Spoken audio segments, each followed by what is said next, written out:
Ito, taga-asa ka. Asan yung balay dapit?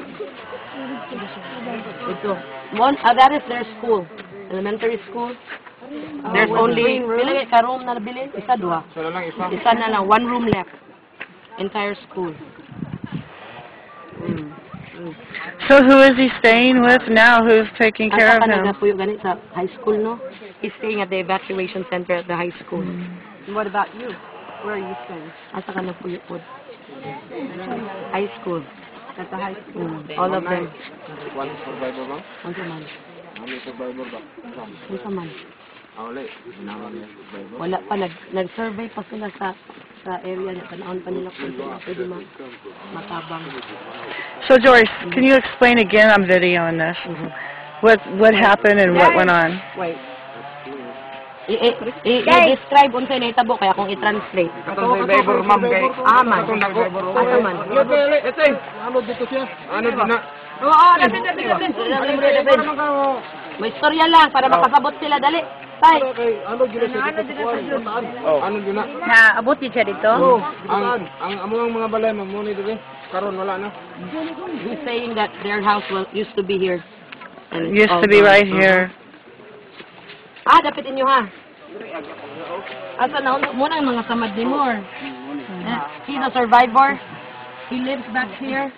And then during the flash floods with the mud and the rocks, he was trying to swim, but since the current was so strong, from here he was down to New Bataan where we were at the clinic. That's how far. Pila ka kaadlaw na kuan. Usa ka na, look at his face. Pila ka kaadlaw na unsa na. Nawala. How many? Pila ka buntag man to, naitabo. Baktas ko maghapon. In the afternoon? Maghapon ning Nakabalik ka. kay makalakaw man ko. So after surviving the whole thing, he was able to, in the afternoon, it happened, unsa oras nahitabo? It happened 6 in the morning. Tay, isa ka pa yung... He was in the area where we were earlier. It was already afternoon when he got there. And he went directly to the gym where we were at the clinic. Ito ang tiga dito. Ito sa mga bato-bato ni.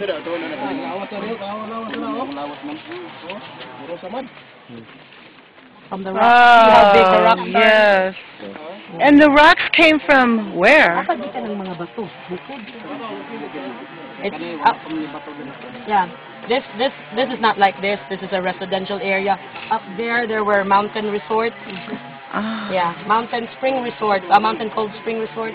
And then the rocks came from up in the mountains. First, una man ang bato, no? Unang bato sunod ng lako. The rocks fell from the mountain, came from the mountain roaring.